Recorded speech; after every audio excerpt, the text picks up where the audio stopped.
Ang tagal ko na ngang hindi nakakagawa ng hopya, baka hindi na ako marunong. Kaya tara gawa tayo today ng hopyang baboy. Gawin na nating special. Buti nga nakabili ako sa palengke nitong bintak ng baboy. 350 grams, halagang 50 pesos lang tong binili ko. Una nga, papakuluan muna natin yan ng tubig. 350 grams ng bintak, tapos nilagyan ko yan ng 1 1/2 cup ng water. Papakuluan lang natin yan hanggang lumabas na yung kanyang mantika. Habang pinapakuluan ko nga yan, naggayat na ako dito ng 4 na pirasong sibuyas na pula. Medyo malalaki to. Ito na yung gagawin nating pampalasa dun sa ating palaman ng hopya. At syempre, para hindi sayang ang oras, magtitimpla na rin tayo ng pabalat habang kumukulo pa tong ating baboy. Dito, meron tayong 1 kilo, 1,000 grams ng bread flour. Dati third class flour yung ginagamit ko, pero gusto ko ngayon medyo malambot yung kakalabasan ng ating crust. Hindi yung masyadong mayabo. Kaya bread flour o first class flour yung gagamitin natin. Kapag gusto nyo yung malutong talaga, yung medyo nangangalas-ngalas, edi third class flour yung gamitin nyo. Pwede naman. Diyan naglagay lang tayo ng 12 grams ng iodized salt and 250 grams ng shortening. Hahaluin lang natin yan, and kapag nahalo na natin, maglalagay tayo dyan ng 500 ml o 2 cups ng water. Madali lang naman talaga tong gawin, yung ating hopya, yung mga pabalat. Hindi naman siya komplikado. Medyo matrabaho lang siya ng konti. Lalong-lalo na kung medyo maliliit yung size na gagawin mo. Etong masa na to, pwede nyo tong padaanan sa mixer. Pwede nyo tong pakinisin ng konti. Pero pwede rin naman tong i-hand-knead na lang. Tapos mga 5 minutes natin tong i-hand-knead. Tapos i-rest natin yan para lumambot. Pag na-absorb na ng flour yung ating water, maganda na rin yung texture niyan.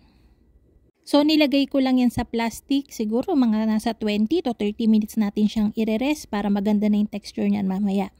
Ito na yung ating baboy. Hindi pa siya nag-evaporate yung water. Hindi pa masyadong lumalabas yung mantika. Kaya gawa na tayo ng ating oil dough. Yung papalaman natin dun sa water dough natin para magkaroon siya ng layer para lumutong siya.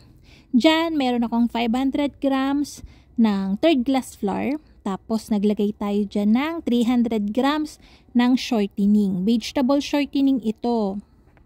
Tapos, hahaluin lang natin yan hanggang maging ganyan na yung texture niyan.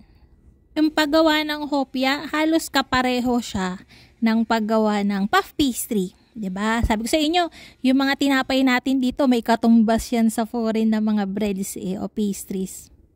Ayan, itong palaman natin, kapag nakita kong nagmantika na siya, pwede na nating ilagay yung mga ginayat nating sibuyas kanina. Sasabay na natin yan dun sa pagtutusta.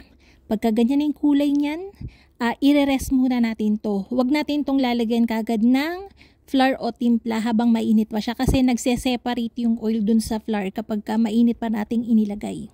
Kaya habang nagpapalamig tayo ng bahagya, ipapalaman na natin tong oil dough natin dun sa water dough natin. Ibabalot lang naman natin yan dyan.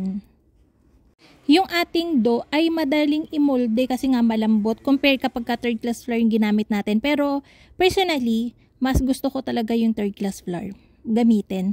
Kaya lang nga, para mas madali, magpa-first class flour ako ngayon. Tapos ayan, pagka palaman natin dun sa dough, yan, ipa-flatten ko lang yan. Tapos, ifo-fold natin ng book fold. 3 folds. Yan. Tapos, i-rest ulit natin yan para mamaya. Kasi pagka pinuwersa natin yan dire-diretso, magpupunit-punit yung dough natin. So, hindi maganda. So, mas maganda i-rest natin sandali. Tapos, ayan, habang medyo malamig na yung ating oil, sinala ko na yan. Pwede nyo namang tadtarin yan tapos ilagay natin dun sa palaman. Kaya lang, ayako Yung mantika natin parang nasa 1 1/4 cup lumalabas yan. Tapos dyan naglagay tayo ng 550 grams to 600 grams ng sugar, 1 cup ng melted butter or margarine, tapos salt. Mga nasa 20 grams ng salt yon. Iodized para hindi na mahirap tunawin. Tapos i-mix lang natin yan and then timbangan ulit natin ng 1 kilo o 1,000 grams ng third class flour. Kapag ka hinalo nyo yan, medyo buo-buo pa yan, medyo hindi pa yan malambot. Ang magpapalambot dyan ay yung condensed milk. Bali, all in all, nakapaglagay ako dito ng 2 and 1/2 cups ng condensed milk. Kasi nga special to, dapat maninamnam, ma-savory ng kaunti, pero manamis-namis. Kasi yung crust natin, wala talagang lasa, salted lang siya halos. So, yung palaman natin dapat malambot, tapos medyo manamis-namis na maalat-alat. Tapos, medyo malalasahan mo yung baboy, di ka? Kapag na-rest na natin yung dough, ayan, ipa-flatten natin yan ng bonggang-bongga. Pwede naman yung hatiin sa gitna, tapos para hindi kayo masyadong mahirapan kung maliit lang yung table na ginagamit nyo. Pero mas maganda kung pantay-pantay. Pantay yung pagkakalapat nyo sa kanya. Tapos, i-roll natin yan. Medyo malaking size nga yung gagawin ko today kasi ayoko nung maliliit, masyadong matrabaho, masyadong madami. Pero yung gayat ko nung dough niyan, mga nasa 35 to 40 grams each. So, islice ko lang yan hanggang matapos and then diretso palaman na tayo. So, yung palaman natin, ang nilalagay ko dyan, mga nasa 40 to 45 grams each. Halos katimbang lang din nung ating dough. So, ganyan ko lang yung binabalot. Makikita nyo yung dough natin, may mga layers yan. Hindi ko alam kung ganito talaga ang paggagawa ng iba. Kasi ito parang tinuro sa akin to, yung kauna-unahan kong panadero, siya yung nagturo sa akin. So, ganito siya gumawa. So, ito yung na-absorb ko. So, ayan, ganyan yan. Pagka nabalot na nga natin yan lahat, pwede nyo tong iluto sa pan lang, sa kawali. So, yun, mas maganda yun for me. Pero dahil nga, akong mag-isa-isa masyadong matrabaho, ino-oven ko yan. Kaya ang ginagawa ko, yan, tinutupi ko yan sa gitna. Katulad ng mga nasa bakery din. Kasi, kapag bilog lang yan, ang tendency kasi niyan, pagka binake, lumolobo siya. So, pangit tignan, hindi magandang tignan. So, ang ginagawa ko talaga, tinutupi ko na lang.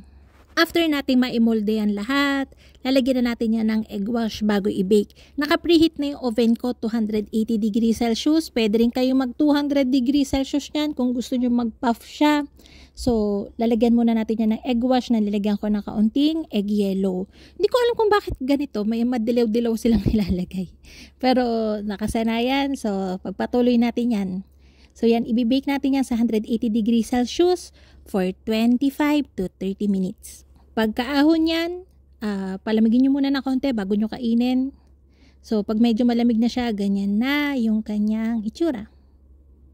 So, yan. Nakikita nyo, malagkit yung palaman natin yan. Hindi siya dry. Kaya masarap siyang kainin. Malinamnam. So, yan, nangangain na ako habang nagbe-bake pa. Sa mga nadadamihan masyado, yung recipe natin nakagawa ng 65 pieces ng medyo malalaking hopya. So, hatiin nyo na lang yung recipe. Ilalagay ko sa description box yung measurement. Kayo na maghati. So, para magawa nyo ng mauntian lang. At yun na nga mga kalutong tinapay. Sana'y nagustuhan yung ating video for today. Magkita-kita tayong muli. Ito pong pala ang Lutong Tinapay. Bye-bye!